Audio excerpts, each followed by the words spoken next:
Thokozani bogogo nabomkhulu okay manzini sengwayo nyamakayishisha ngamabhebhezeli the great one Maponga, the great one Maponga, the great one Maponga, the great one Chinya, the great one Mahalia nyamakaishi isha ngamabhebhezeli mntana kashenge uyabe ngathi katsheni sibalukhulu makatuzela makeba kangwani mkhize khabazela ushaka mshweshwe intate mshweshwe sanibonani mofokeng tsedimani makhetha ramasiya matotsi nomzamo mkhanya kude WL. Good people, my name is Gogo Mpok Amudi, Prophet Dr. Mkhulu Mpok, kibitwa nkhono.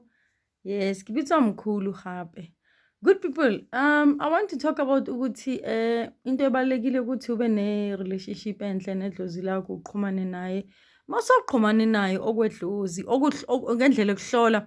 Mawusohlolile uhloniphe idlozi lakho, and also it is isibusiso esikhulu kuwena nedlozi lakho ukuthi niyakwazi ukuthi nikhulumisane ngendlela ukuthi wena uphahle ngendlela eziningi. So when you know that you have connected with your ancestors, it is a blessing, it's a privilege.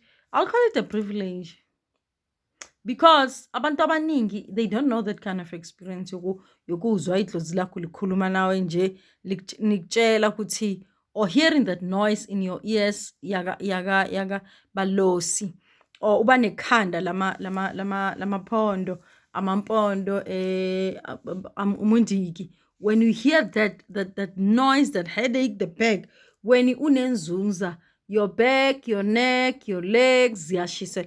So when you have connected with them, respect that, love that, honor that, because when you have connected with your ancestors, you don't know how far they can take you to welaphe usizakale and achieve what you need to achieve as a person, as a business person, as umelaphi, as ugogo, as umkhulu, as ubaba, as uma, as intombazana or ubhuti owelapha. Respect that. Once you neglect, also the other point I want to make is that when you have been helped by abanye abantu, mawusizakele ngani zenkosi, ungafulathela abantu abakusizile, ungabihlaza kubona, ungabathuki, because once you do that and they report you to your ancestors, look, amadlozi akho azophuma kuwena uthanda ungathandi, ukholo ungakholelwa. Your ancestors bayenze ukuthi uthole umuntu ozokusiza abenesineke, abanenhliziyo ende for wena wedwa ngoba uthandekile, and your ancestors kade bakhala ngawe ukuthi usizakale. But when you lose respect for umuntu okade akusiza, wamthuka, wakhuluma noma yini, idlozi lakho lizophuma kuwena, because the ancestors use that person to assist you. And wena mokufika kwesinye stage uzitshela ukuthi wena swazi kakhulu, believe you me, your ancestors bazophuma kuwena bahlalele eqeni. And ayikho into ebuhlungu ukuthi uthi uyaphahla dololo, uthi uyashisa dololo, uthi wenzani dololo, abantu bangasezi, imali ungasayibambi, ingasahlali, because they punish you in many ways. Uzoba nesidina. And another thing is that idlozi lakho liyakwazi ukuthi likubuyisele emuva la kade uqale khona wacala ukusizwa kulo muntu ugogoro omkhulu, bakubuyisele emuva for you to experience the pain, and they will punish you in a way that, in a sense yokuthi kungabi nomuntu ozokusiza, kungabi nomuntu ozoba nesineke for wena, because wena your lack of respect batshengisile ukuthi cha wena ucanga ukuthi you have arrived. You can't say you have arrived. Look, to say that you have arrived or you have not arrived, when you will stop to bemelaphi at the age of 80 maybe, depending ukuthi idlozi lakho lithini. Hayi wonke umuntu lingangizwele eceleni. They will decide ukuthi wena when you are going to stop ukwelapha abantu, and they know ukuthi wena uzoba nesineke, uzohlangana nenkinga ezingakanani. So look, bekezela kodwa mekukhona inkinga, phahlela idlozi lakho batshela ukuthi kanti ningibizele ukuthi ngizohlupheka, because ukhona abantu abaningi bahlaza, bahlaza, abantu abaningi bahlaza kakhulu, and they don't care, not knowing ukuthi uhambo lwakhe nedlozi lakhe luyophelela kuphi, because it was made possible by you wena melaphi ugogo omkhulu. When a person eqhamuka ephenduka inyoka kuwena, your ancestors and their ancestors bazombonisa, and ancestors maybe bazofulathela umuntu bamfulathele, they don't come back. They don't look, bahambile uzobona vele ukuthi baphumile kuwena. When abantu abaningi bakuzonda ubanesidina, bazokubuyisela kulesimo uthole kuso. Believe you me, uthanda ungathanda, ukholelwa ungakholelwa. Some things you don't need someone to tell you ukuthi look ngempela kunjalo, sebaphumile kuwena bogogo. Makhosi, thokozani bogogo, indaba ezitha. I don't need to tell you, I don't need to say much, but wena izenzo zabogogo uzobona ukuthi that's a problem. Because as much as ngimuzwa ndaba ezithe ekhuluma nami njengoba ngisanda kukhuluma kanje, they're talking to me, the great one Mapong, and esengijwayele ukuthi these people must talk to me. I'm used to. So if a day izodlula ngizwa ukuthi hayi abakakhulu, look, I will tell kanti nithuleleni vele, but they don't keep quiet. I mean, amadlozi amaningi, they talk a lot, especially when si busy ka something. Maybe thula just for isikhashana, but when ikhona into engikhala ngayo or ngifuna sicazululo mhlambe bafuna ukuthi bangihlaziyele something, bazothula kancane, not long, and then bazongitshela ukuthi uyabona lolu daba asilungise kanje nasenze kanje. They don't take long. So if you have that kind of honor yokuthi wena mothi uyaphahla ukhanyisa ikhandleli uzwe le muntu athi kuwena kucala ngokushiselwa indlebe mina bese umqolo wami, my bag ushisela ubabhlungu, amahlombe ami angisini, umzimba wabo ububhlungu. I know these people are talking to me, bafika ngezimpawu ezihlukahlukile. So respect your ancestors. Nina laba bafuna usizo, hlonipha nabantu abanisiza. Look, even if lo muntu akakuphathi kahle, look, sehlisa nje usizakale mntana sekhaya, ngani zenkosi, you will be fine. Sehlisa, angithi uhlalele ukuhlukunyezwa nokudlwengula. I'm not saying uhlale, look, as much as singafuna ukukhuluma ezinye izinto, but abanye bogobela abadlwengula amathosana, they need ukuthi ba-report baboshwe. Okay, angilapha ngiphume lapho, but I'm saying if you are being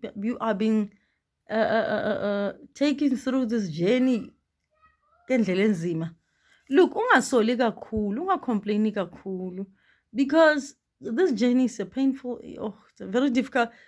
There has to be difficulties. Nangizwa ngithini, ngeke kube lula. You can't ukuthi ungene ephehlweni bese ungaphumi unama bubbles on your knees, your hands zingenama what is these things, I don't know what to call it, like mobamba lento yokugaya umuntu esikhathi esiningi kuba nama blisters. I don't know if it's blisters or what. Uhamba ngeenyawo isikhathi esiningi, ugida ngeenyawo. Angaze ngahlala ephehlweni, but ngizenzile zonke lezi izinto. Uyohlala mhlambe a week unebomvu, ya uqobise ubomvu. Mina ngikade ngiqobise ubomvu the whole year, ngiya emsebenzini. People will think it's makeup. My son used to say it's makeup, but ingcolisa izimpahla ubomvu.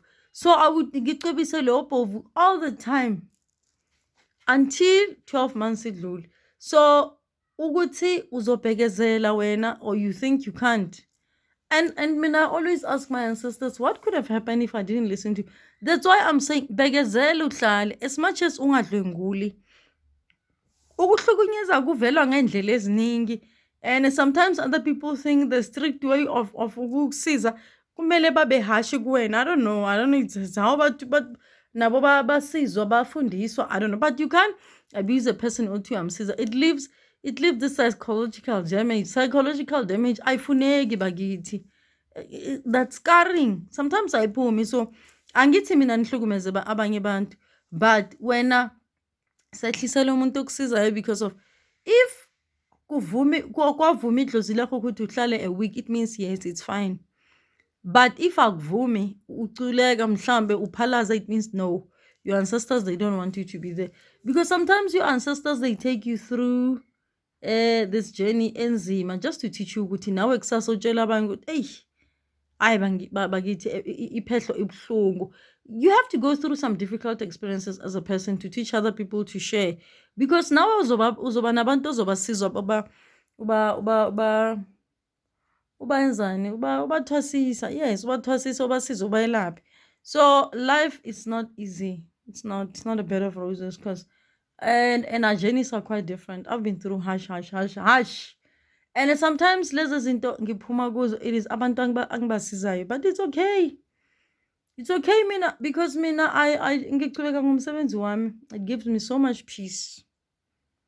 Kodwa ke I want to tell you that if umuntu angakuhlupha, just talk to your ancestor. But wena ungadeleli umuntu ozokusiza, because if you do, ungamdeleli, ungamhlazi, ungamthoki.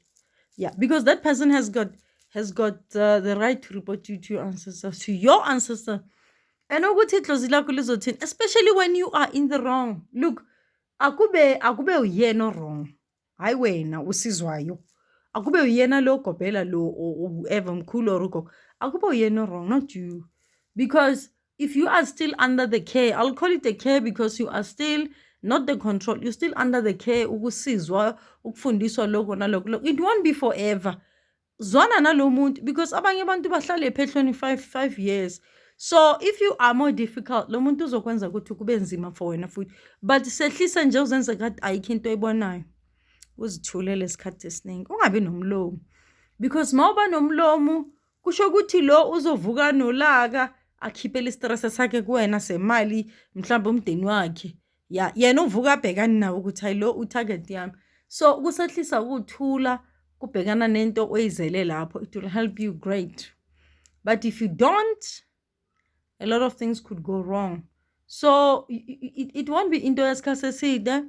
It's not like you need a blessing alone. You don't need a blessing. You just need to be taught. Believe me, you need a blessing at lozilako. You don't need a blessing alone. And it won't be forever. Akwande bagithokozane indaba ezitha.